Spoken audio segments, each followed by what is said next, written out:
तो दोस्तों मेरे संग है आयुष और आयुष का इस साल एसबीआई जूनियर एसोसिएट में फाइनल सिलेक्शन हुआ है।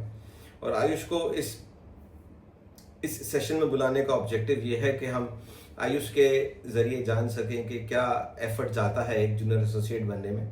आयुष ने 2021 में अपना ग्रेजुएशन पूरा करा, उसके बाद से ही अपने बैंकिंग के परीक्षाओं की तैयारी में जुट गए।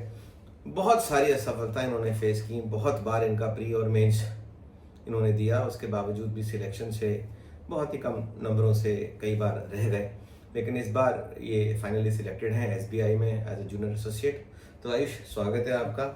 Thank you. तो आयुष, पहले तो अपने बारे में, अपने फैमिली के बारे में, अपने एजुकेशन बैकग्राउंड के बारे में कुछ बताएं। जी सर, मेरा नाम आयुष जैन है। मैंने अपना 10th सीबीएसई बोर्ड से किया है, 12th आईसीएसई बोर्ड से किया है और मैंने बीएससी किया है ग्रेजुएशन में। तो जैन साहब, आपका बीएससी पीसीएम से है? जी सर। मतलब आपका मैथ्स बैकग्राउंड है। हाँ सर। और स्कूलिंग आपका सीबीएसई बोर्ड है। हाँ सर। तो सीबीएसई बोर्ड से स्कूलिंग और आपका ग्रेजुएशन जो है वो मैथ्स बैकग्राउंड है। जी सर। तो 2021 में आपका, जैसे आपने बताया, आपका ग्रेजुएशन पूरा हो गया। फैमिली में कौन कौन है आपके?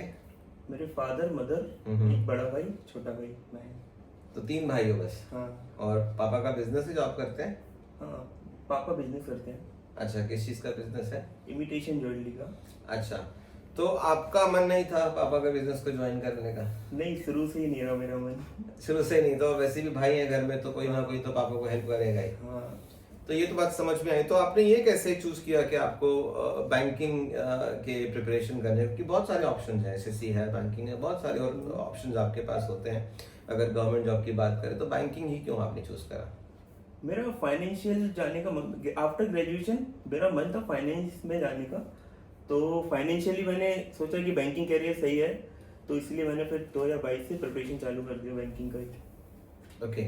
तो 2022 में जब आपने प्रिपरेशन शुरू किया तो तब कोविड जस्ट खत्म हुआ था, राइट? और उस समय क्योंकि आप घर पे बैठे थे तो हो सकता है कि आपको इनपुट्स मिले हों कि इस एग्ज़ाम का तैयारी आपने करना है।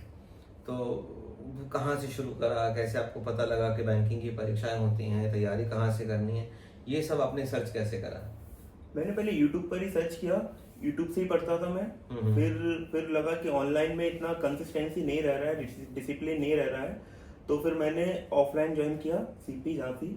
और फिर मैंने यहाँ पे कोर्स कंप्लीट किया। उसके बाद मैंने एग्जाम्स दिए सारे। उसके बाद फिर फेलियर्स हुए, बहुत फेलियर्स हुए। तो कोर्स कंप्लीट करने में कितना समय लगा आपको हमारे साथ? 6 to 8 months हो लगता है। पूरा सिलेबस अच्छे से करने में, प्री और मेंस का मिलाकर। और उसके बाद फिर आप सेल्फ स्टडी मोड में चले गए।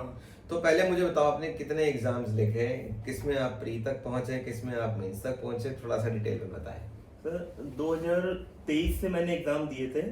तो उस समय तो प्री भी नहीं निकलते थे मेरे तो। हाँ। तो फिर प्री निकलना चालू हुए 2024 में, सारे प्री निकले लेकिन मेंस कोई भी नहीं निकला। फिर उसके बाद मैंने इस साल मेरे सारे मेंस दिए मैंने, लेकिन मेंस कोई सा नहीं निकला, सिर्फ एसबीआई क्लर्क मेंस दिया। अच्छा, ये बताओ, कल ना अपने लाइब्रेरी के 3 बच्चे आके मेरे पास बैठे थे, बड़े उदास थे क्योंकि उनका भी जूनियर एसोसिएट का रिजल्ट अवेटेड था। आपका हो गया, उनका रह गया। तो वो कह रहे कि सर हमारा तो प्री तो निकल रहा, हमारा मींस नहीं निकल रहा। तो आप भी इस फेज से गुजर चुके हैं। तो आपने क्या किया कि प्री के बाद अब आप मेंस भी क्वालिफाई धीरे धीरे करने लगे, मतलब प्री क्वालिफाई करने लगे और मेंस आपको मिला देने को? सर एक रहता है कि बच्चे अटेम्प्ट्स के पीछे भागते हैं मेंस के एग्जाम में। ऐसा नहीं करना, अटेम्प्ट्स की जगह अगर एक्यूरेसी पर ध्यान दें और कम अटेम्प्ट्स करें तो निकल जाता है। अच्छा। हाँ, मैंने यही किया था इस बार, एक्यूरेसी पर ध्यान दिया और जितना होता उतनी अटेम्प्ट्स किया तो होता है। एक और आयुष होता है कि बच्चे पहले प्री का ही तैयारी करते हैं, फिर जब प्री निकलने लगता है तो सोचते हैं कि चलो हम मेंस का भी तैयारी करेंगे। तो ऐसा भी कुछ होता है कि प्री का तैयारी अलग होता है, मेंस का तैयारी अलग होता है, क्योंकि सिलेबस तो सेम है। हाँ। तो अप्रोच में फर्क होता है, तैयारी में फर्क है क्या? What is the difference? नहीं तो ऐसा कोई डिफरेंस नहीं है, सिलेबस भी सेम है, लेकिन वही है कि एक बार सिलेबस कंप्लीट हो जाए तो उसका मॉक टेस्ट पर ही रहना चाहिए और मेंस का ही पढ़ना चाहिए पहले, तो जब तक प्री नहीं आ रहा। उसके बाद प्री आए तो फिर प्री का, और फिर मेंस के लिए टाइम ही नहीं मिलता बेसिकली। प्री का रिजल्ट आता है, उसके 15 to 20 डेज में मेंस का आ जाता है, तो मेंस के लिए टाइम ही नहीं मिलता। लेकिन पहले से अगर मेंस जिसने किया होगा तो उसको फायदा ही मिलता है। ठीक। तो आयुष, आपने ये भी बताया कि आपने शुरुआत की थी अपनी तैयारी की ऑनलाइन पढ़ने से। एंड देन यू रियलाइज्ड कि offline could be a better option for you. तो बता सकते हैं कि ऑनलाइन से जब आप ऑफलाइन मोड में आए तो आपको क्या डिफरेंसेस या क्या बेनिफिट्स आपके हुए, या क्या नफ़े नुकसान दोनों ही डिस्कस करें, क्या चीज़ें बेहतर हुई, क्या चीज़ें आपको लग रहा है कि ऑनलाइन में ज़्यादा बेटर ऑफर होती? सर ऑनलाइन में कंसिस्टेंसी और डिसिप्लिन नहीं रहता कि हम्म। वीडियोस है, जब मन हुआ पढ़ लिया, नहीं हुआ तो नहीं पढ़ा। लेकिन ऑफलाइन में ऐसा कुछ नहीं है कि आना है, कोचिंग पढ़ना है, और जो आप सीट्स देते थे तो वो सॉल्व करनी है, नहीं हुई तो मतलब सर डांटेंगे और तो वही रहता था। और सर मेंटर हो जाता है ऑफलाइन टीचर्स में कि मेंटर होता रहता है कि कहाँ लैग कर रहे हो, क्या हो रहा है, डिमोटिव होते थे तो मोटिवेशन मिलता था। गौरव सर हमारे काफ़ी सारे बच्चों को काउंसिल करते हैं, और जो बच्चे मुझसे कनेक्टेड नहीं होते वो गौरव सर से या सौरभ सर से कनेक्ट करते हैं। मुझे लगता है क्लास के माहौल का भी फर्क पड़ता है। हाँ सर।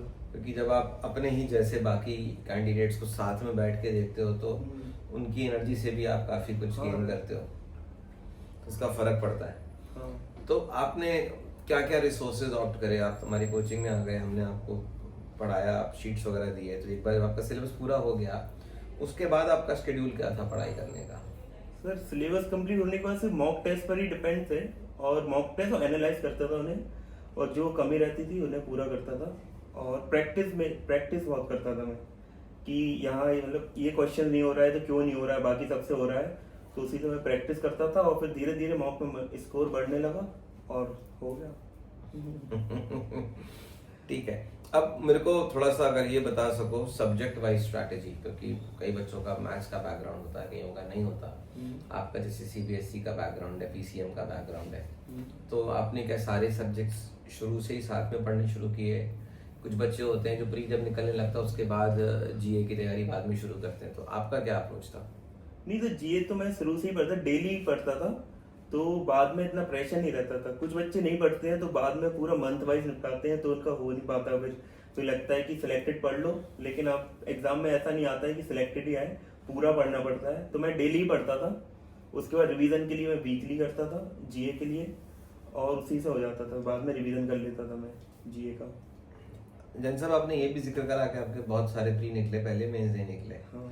तो जरा एक बार लिस्ट बता दो कितने एग्जाम्स के प्री निकले लेकिन मेंस नहीं निकले।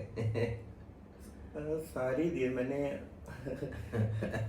RRB PO, RRB clerk, IBPS clerk, IBPS PO, NIACL assistant, NIACL AO, सबके प्री निकले? हाँ।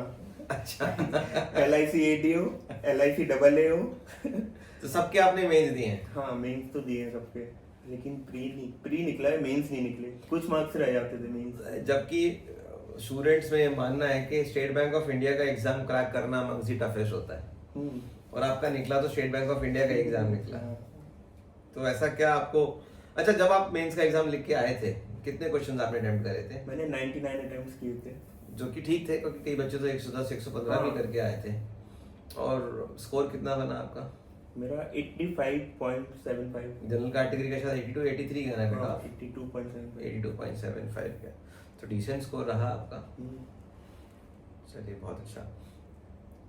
जो बच्चे ऑनलाइन पढ़ रहे हैं और जो बच्चे ऑफलाइन पढ़ रहे हैं, क्योंकि आपने दोनों मोड्स को यूज करा है, उनके लिए आपके क्या इनपुट्स होंगे? जैसे जो तैयारी कर रहे हैं और सीरियस कैंडिडेट्स हैं, तो उनको कुछ आप इनपुट्स देना चाहेंगे, उनको कुछ सजेशन देना चाहेंगे आप? अगर जो स्टडी में अपना डिसिप्लिन और कंसिस्टेंसी मेंटेन कर ले तो ऑनलाइन भी बेस्ट है, लेकिन बच्चों से होता नहीं है वो इतना शुरू में। अगर कोई सिलेबस कंप्लीट कर ले ऑफलाइन में, फिर ऑनलाइन पे स्विच करे, रिवीजन ऐसा रिवीजन तो सही है, कर लेगा। अगर शुरुआती करना है, बेस क्लियर करने के लिए एक बार ऑफलाइन में आना जरूरी है। 6 to 8 मंथ्स बेस क्लियर हो जाएगा, सिलेबस कंप्लीट हो जाता है, और तो ऑफलाइन करके फिर ऑनलाइन पे मॉक टेस्ट देके करे तो हो सकता है। क्योंकि ऑनलाइन मैंने देखा समुंदर की तरह है, आप खो जाते हैं कि क्या पढ़ें, कितना पढ़ें, किससे पढ़ें। बहुत कंटेंट है, सारे टीचर्स अवेलेबल है, एवरीबॉडी इज देयर ऑनलाइन। तो online is a wonderful tool provided you know आपको कितना कहाँ से क्या चाहिए। उसके लिए आपने बिल्कुल सही बोला कि अगर शुरुआत में हम एक ऑफलाइन पढ़ लें तो हमको सिलेबस पता लग जाएगा, हमारा एक फाउंडेशन बन जाएगा, और जहाँ पर भी आप जाएंगे वहाँ पर आप किसी न किसी फैकल्टी या मेंटर से कनेक्ट भी कर लेंगे, जो कि आपके पूरे जर्नी में आपको एक फोन कॉल अवे ही है, आपको गाइड कर लेते हैं। कई स्टूडेंट्स होते हैं हमको फोन करते हैं, भले ही वो हमसे पढ़ के जा चुके हैं 1 साल पहले, 6 महीने पहले, but they are in connect. तो तो उससे उनको एक फ़ायदा ये है कि उनको एक गाइडेंस मिलता रहता है धीरे धीरे। तो ये आपने एकदम सही कहा। ठीक है, तो बहुत बहुत धन्यवाद, शुक्रिया और बधाई हो आपको।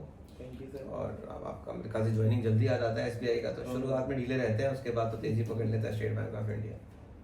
Thank you so much, all the best, God bless you. Thank you.